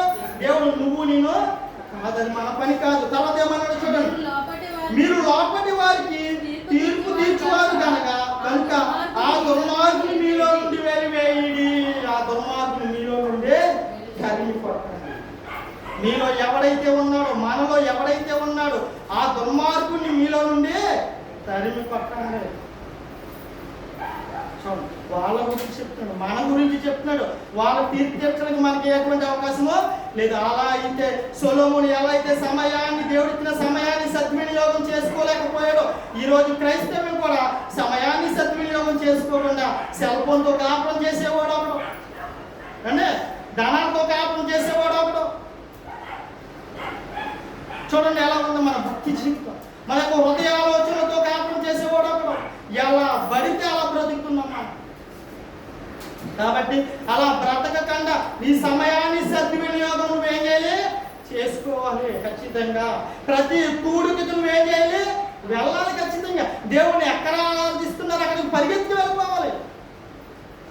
కుటుంబ సమేతంగా వెళ్ళాలి. పెళ్ళికైతే వెళ్తున్నావు కదా, మరి ఆరాధన కార్యక్రమాలకి, గృహ కూడికలకి ఏంటి వెళ్ళాలి? అన్ని ఇంట్లో వాడు కాదు, వాడు నా బంధువు కాదు. ఈ మన ఆలోచన. ఎవరో వస్తున్నారు, మనం వెళ్తాం ఎందుకు? అంటే ఈరోజు చూడండి ఎంతమంది ఉన్నారండి ఇక్కడ. నా గృహంలో ఎంతమంది వచ్చారు చెప్పండి ఈరోజు? అది ఎవరి కూడిక? నా ఒక్కరి కూడిక. అది దేవుణ్ణి ఆరాధించుకునే స్థలంగా మార్చుకున్నాం. దేవుని ఆరాధించుకునే స్థలంగా మార్చుకుని దేవుడికి ఒక స్థానాన్ని ఇవ్వాలనుకున్నాం. ఆనాడు మొదటి శతాబ్దపు క్రైస్తవులు ఎంతెంత కూడుకుని దేవుని ఆరాధించారు. నువ్వు నేను ఆదివారం వెళ్తే సరిపోతే కనుమ ఆ రోజు ఎలా బ్రతికేసినా అవ్వలేదు. సమయాన్ని సద్వినియోగం చేసుకోవడం రాలేదు. కానీ సొలొమోను మాత్రం ఒక పని చేశాడని చివరి గురించి ముగించారు. ఎంతవరకు అయినా మంచి గురించి చెప్పుకున్నాం, దుర్మార్గత గురించి కూడా చెప్పుకున్నాం కదండి. కానీ చివరిలో ఆయన హృదయం మార్చుకున్నాడండి. ఎప్పుడు? వృద్ధాప్యానికి వెళ్ళిపోయాక, ఆయన బ్రతుకు చిగిరిపోయాక సొలొమోను ఎలా అయితే తన హృదయాన్ని మార్చుకుని ఏం చెప్తున్నారు తెలుసండి? ప్రసంగి గ్రంథం చివరి అధ్యాయం ముగించేసుకున్నాం, అయిపోయింది ఇంకా. ప్రసంగి గ్రంథం చివరి అధ్యాయం 13వ వచనం, 18వ అధ్యాయం 13వ వచనం.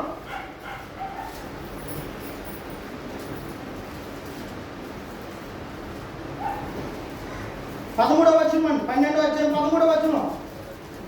ఆయన బ్రతుకు జీవితంలో అనుభవించిన దాని అంతటి తర్వాత చూడండి ఏమంటున్నాడు. ఆయన బ్రతుకు జీవితంలో ఎంత అనిపించాడో నువ్వు నేను అనిపించింది ఎంత అసలు లెక్కేస్తే ఆయనతో పోల్చుకుంటే ఎంత ఇసుగురేణు అంత కాదు ఆయన అనుభవంలో లెక్కేస్తే. ఇదంతయు విన్న తర్వాత 700 మంది భార్యలు ఉన్నప్పటికీ, 300 మంది ఉపపత్తులు ఉన్నప్పటికీ నాకే సుఖము లేదు. నాకు ఎంతో ఆస్తి ఉంది, ఈ భూమి మీద ఎవరికి లేనటువంటి ఆస్తి ఉంది, అయినప్పటికీ నాకే సుఖము లేదు. ఎవరు చెప్తున్న మాటలు నేను చెప్తున్నాయి కాదు. సొలొమోను, భక్తుడైనటువంటి సొలొమోను, ఒక రాజు అయినటువంటి సొలొమోను చెప్తున్నటువంటి మాటలు చూడండి. ఇక్కడ ఏమన్నాడు? ఇదంతా విన్న తర్వాత తేలిన ఫలితార్థం ఇదే, దేవుని యందు భయభక్తులు కలిగి ఉండి ఆయన కట్టడలను అనుసరించి నడుచుచుండవలెను. దేవుని యందు భయభక్తులు కలిగి ఉండి ఆయనకి ఏమొచ్చిందంటే చివరిలో వచ్చింది, మరలా బుద్ధి పుట్టింది. అప్పుడు దేవుని సన్నిధికి వచ్చాడు, దేవుని కాళ్ళ మీద పడ్డాడు. ఇదంతా అనిపించిన తర్వాత, ఇదంతా విన్న తర్వాత, ఇదంతా నేర్చుకున్న తర్వాత నాకు ఒకే ఒక జ్ఞానం వచ్చింది, దేవునితో సహవాసం కన్నా ఇంకేది నాకు అవసరమో. మరి మనం ఏం కోరుకుంటున్నాం ఆలోచించాలి.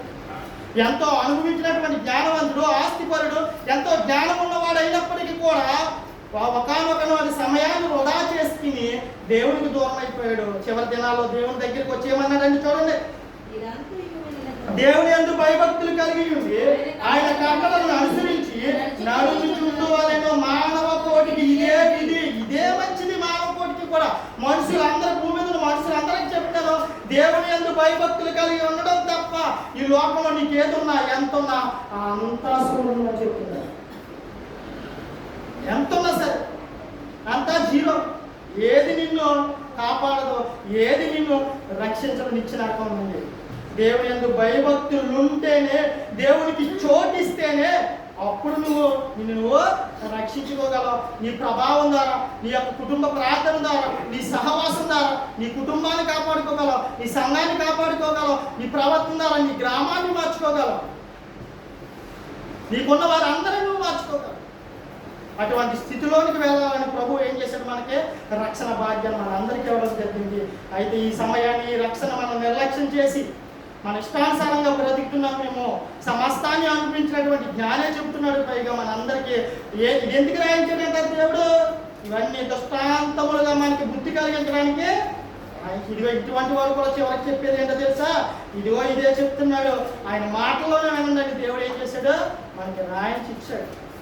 కాబట్టి మనము ఇక నిండైనా దేవుని యందు భయభక్తులు కలిగి ఉండి, ఏదైతే వ్యర్థమని భక్తుడు చెప్తున్నాడో వాటన్నిటికీ దూరంగా బ్రతుకుతూ నువ్వేం చేసినా సరే అందులో ఎవరికి మహిమ ఉండాలి? దేవునికి మహిమ ఉండాలి. నువ్వేం చేసినా సరే, నువ్వేది సంపాదించినా సరే దేవునికి ఇచ్చేది ఉండాలి. అప్పుడే నీకేముంటుందంట? మానవ కోటికి ఇదే ఇది. అంతవరకు కూడా ఈ భక్తి జీవితంలో ఎప్పుడు కూడా నువ్వు దేవునికి చోటు ఇవ్వకుండా బ్రతికితే, సమయాన్ని సద్వినియోగం చేసుకోకుండా బ్రతికితే దేవునికి నువ్వు ఏమవలేనట్టు? స్థానం ఇవ్వలేనట్టు. ఇటువంటి బ్రతుకులు కలిగిన వారుగా మనలో ఎవరైనా ఉంటే, నాలో నేనే ఉంటే నేను నా బ్రతుకులు మార్చుకోవాలని ఆశపడుతున్నాను. మీలో ఎవరైనా ఉంటే కనుక మీరు కూడా మీ బ్రతుకులు మార్చుకోవాలని ఆశపడండి. దేవుణ్ణి అడగండి, మంచి బుద్ధి వివేచన ఇమ్మని అడగండి, జ్ఞానం ఇమ్మని అడగండి. అప్పుడు దేవుడు మనకి వివేచన జ్ఞానాన్ని ఇస్తాడు. మనం తొట్టిల్లిపోకుండా ఆయన ఆత్మ సహాయం ద్వారా మన అందరినీ బలపరుస్తాడని సభాముఖంగా ఈ మాటలు ముగిస్తూ ఎందుకంటే ప్రార్థన చేసుకుందాం. మహాపరిశుద్ధుడా, మహాగరుడా, మహోన్నతుడా, సర్వోన్నతుడా, మీ పరిశుద్ధమైన, మీ శ్రేష్టమైన నామానికి స్తుతులు స్తోత్రాలు చెల్లించుకుంటున్నాము. ఇంతవరకు ఆయన మీరు మాతో మాట్లాడినటువంటి మాటలు బట్టి నాయన ఈ లోకంలో బ్రతుకున్న మీరు తండ్రి, నాయన లోకాన్ని వెంబడించి తండ్రి, నాయన ఇంక దూరం